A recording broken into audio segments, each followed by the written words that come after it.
الحمد لله رب العالمين. يعني هذه الحالة التي لا يرثى لها، يعني نروح على هذا المنطقة يقتلون ما يقارب ل 1500 شخص. 1500 شخص يعني خواتنا الخيرات، يعني هذه المنطقة كمان أخواتنا الخيرات بعتن 1000 يورو لتشغيل البئر الماء لهم. نسأل الله عز وجل الفرج. الحمد لله أجل من الله وإكرام من الله عز وجل، كأن خواتنا الخيرات لهم اتصال مع الله عز وجل مباشرة، إذ أن الله عز وجل أرسلهم لهذه المنطقة المكلومة المدمرة. يعني إحنا قاعدين فوق ردم، بعديها كمان شارعين في الجامع بدنا نروح عليه حتى نشوف البير وندفع المبلغ تبعهم ونشغل البير بإذن الله تعالى. امبارح عملوا تصليحات، يعني يوم السبت اليوم الأحد 9/2 عملوا التصليحات بإذن الله تعالى. نسأل الله عز وجل الفرج على أهلنا، يعني إخواننا في هذه المنطقة مع كثر الدمار مع كثر النكبات ساكنين في خيم، يعني تتصورون وتتخيلون أن الخيم طارت فيهم. ونسأل الله عز وجل الفرج. نسأل الله عز وجل أن يبارك في خواتنا الخيرات في فرنسا ويحفظهم ربي عز وجل في الدنيا والآخرة. اللهم آمين. وصلى الله وسلم. حلت بنا في سماء. الحمد لله رب العالمين. يعني احنا جينا على البير، يعني الدمار عنده فوق، فالهو الشباب ما شاء الله تعالى حاطين الغاطس.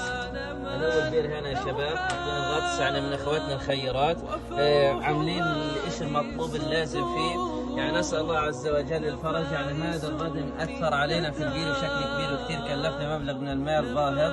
نشكر خواتنا الخيرات على إكرامهم لنا. نسأل الله عز وجل الفرج. يعني عند هو نقول للمصور تعال فرجيهم البير على العام. تعال هنا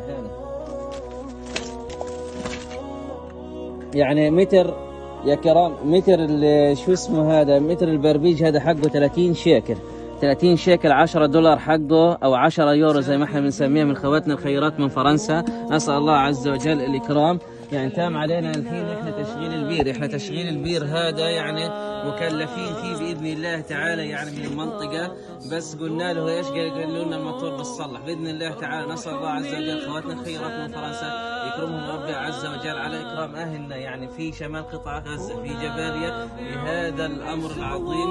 يعني هذا راح يسقي ماء 1500 نفر مسكرات على طول المنطقة. احنا راح نجيب كمان بإذن الله تعالى برابيج حتى تعم المنطقة ما يقارب 5000 نفر. وبارك الله في خواتنا الخيرات. يعني هذه بذرة خير من فرنسا. نسأل الله عز وجل يحفظهم ربي عز وجل يبارك فيهم في الدنيا والآخرة. اللهم آمين. وصلى الله وسلم. نبهنا الشباب قالوا لنا هذا البربيج شرطوه بفلوس خواتنا الخيرات في فرنسا. هذا هو من البير طالع وصفة التيه اللي أنا بعرفهاش. تم الوصفة حتى من خلفه خواتنا الخيرات والوصفة البربيج.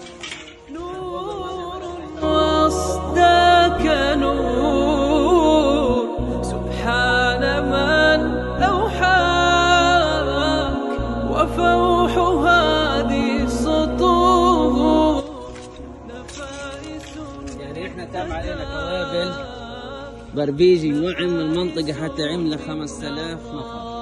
هذا بكفي يعني 1500 نفر. احنا حتى يعمل المنطقة 5000 نفر بإذن الله تعالى راح يتدبر بإذن الله تعالى. نسأل الله عز وجل يكرم كل إخواننا الذين تبرعوا معنا. فخير الصدقة صدقة سقيا الماء، وأفضل الصدقة سقية الماء كما خبرنا عن رسول الله صلى الله عليه وسلم. فبارك الله فيكم حفظه ربي عز وجل من كل سوء خواتنا الخيرات. نسأل الله عز وجل يعني أختنا حسناء يحفظها ربي في الدنيا والآخرة ويرفع قدرها وينولها حج بيت الله الحرام ويرزقها ربي بالذرية الصالحة، الذرية التي تخشى الله عز وجل في الدنيا والآخرة. اللهم